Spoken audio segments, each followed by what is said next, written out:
Olá, meus amigos, meus irmãos queridos. Eu quero convidá-lo agora para que a gente possa estar fazendo uma breve meditação aqui. Eu tenho um recado de Deus para vocês.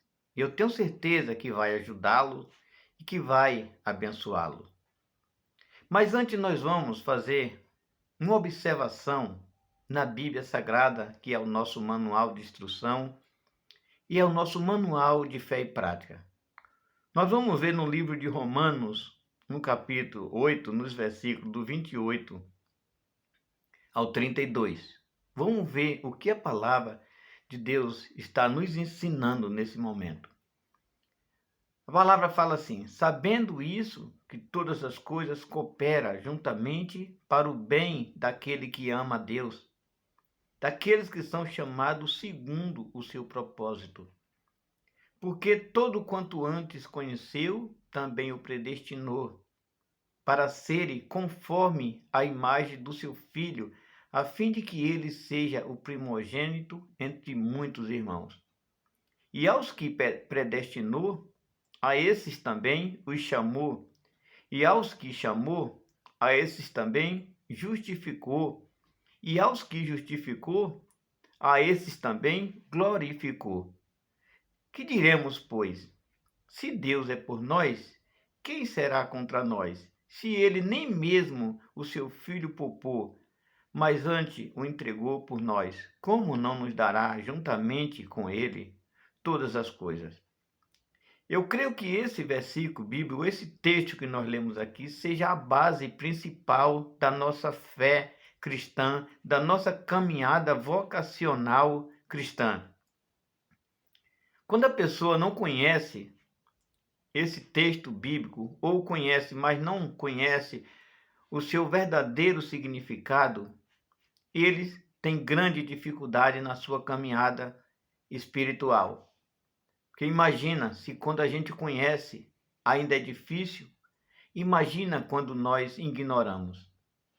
E em cima desse texto bíblico, eu estava conversando com um amigo meu e eu falei para ele: Deus tem um plano, Deus tem uma missão para o cristão. Mas muitas vezes o cristão não conhece, ele ignora. Por quê? Porque às vezes as igrejas não passam essa informação para eles. Prova disso é que, às vezes, quando se faz uma pergunta, qual é os planos de Deus para a sua vida? Ele responde assim: a salvação.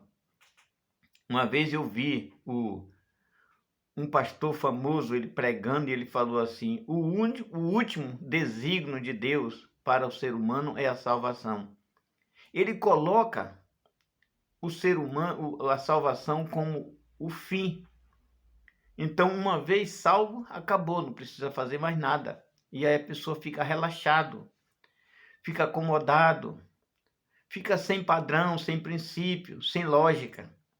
E muitas vezes até pratica ato de escândalo, que traz escândalo e traz dúvida. O outro motivo que porque as igrejas não ensinam é talvez porque se preocupa muito de falar, ensinar esse tipo de situações, e aqueles cristãos ali que estão começando achar pesado demais e achar difícil e acabar desistindo. Então eles preferem levar as coisas tranquilas, na maciota, né? Até mesmo facilitando as pessoas a ser relaxado e a ser acomodado. E aí ele me fez uma pergunta, ou melhor, ele confirmou com uma visão muito inteligente. Ele falou: mas essa missão de Deus não é para todos os seres humanos? Eu falei: sim, é para todos os seres humanos. Mas olha o que é que o texto está dizendo: a todo quanto antes conheceu, também o predestinou. Para quê? Para ser conforme a imagem do seu Filho, a fim de que ele, Jesus, seja o primogênito entre muitos irmãos. Então, o crente é aquele que já se fez conhecido de Deus, aquele que se apresentou a Deus, aquele que abriu mão de algo que talvez carnalmente ou mundanamente é muito importante para ele, mas ele abriu mão para aceitar a presença de Deus na sua vida, para deixar que Deus comande a sua vida, que Deus ordene a sua vida. Então, por isso, quando nós falamos cristão, é por isso. Mas, quando Deus criou o ser humano, Deus não criou o ser humano condenado para depois salvá-lo. Deus criou o ser humano pronto e preparado para já realizar os planos de Deus. Deus já criou o homem dentro dos seus planos, dando-lhe uma missão aqui na terra. Observe que no livro de Gênesis, que é o primeiro livro da Bíblia, no capítulo 1, no versículo 26, nós vamos ver ali um relato de toda a obra de Deus, de toda a criação de Deus. E por último, Deus vai lá e diz: agora façamos o homem que será igual a nós, ou seja, que será diferente e vai comandar toda essa criação que eu fiz. Então Deus já criou o homem pronto para já realizar os seus planos aqui na terra. Só que o homem, ele passou por cima das ordens de Deus, ignorou a autoridade de Deus e por isso ele cometeu o pecado. E quando ele cometeu o pecado, ele perdeu a sua origem, ele perdeu a sua identidade, perdeu assim também a capacidade e as condições de estar dentro dos planos de Deus, dentro do propósito de Deus para realizar a missão que Deus lhe ordenou, ou que Deus lhe predestinou.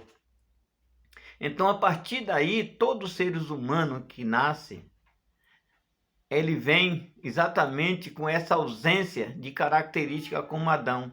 Vem com ausência de origem, vem com ausência de capacidade, vem com ausência de identidade. E Deus, ele trabalha para trazer de volta o ser humano para voltar para dentro da sua origem. Mas quando Deus criou Adão, Adão não era crente. Por que Adão não era crente? Porque a fé, a crença, quer dizer, fé, tem um sentido de você crer em algo que você não viu, ou que você não vê apenas, mas você espera. E Adão já tinha a fonte geradora, a fonte principal da fé, que era Deus, ou que é Deus, né? Então ele não precisava crer, ele já estava com Deus ali, já estava vendo Deus, ele caminhava com Deus. Adão também não era cristão, porque a palavra cristão vem do sentido Cristo, o Cristo. Naquele tempo não existia Cristo também. Adão também ele não era evangélico, porque a palavra evangélico vem do sentido evangelho. São aquelas pessoas que crê nos santos evangelhos. Naquele tempo não tinha o evangelho. Mas Adão, ele era algo importante, ele tinha algo importante. Adão era o filho de Deus. Adão era amigo de Deus. Adão era íntimo de Deus. Adão vivia com Deus. Mas a pergunta que eu quero trazer para você é: e você? Você anda com Deus? Você é íntimo de Deus? Você já se apresentou a Deus? Você está apto, está pronto, preparado para que Deus possa lhe usar para colocar uma missão sobre a sua responsabilidade? Pense nisso e que Deus lhes abençoe.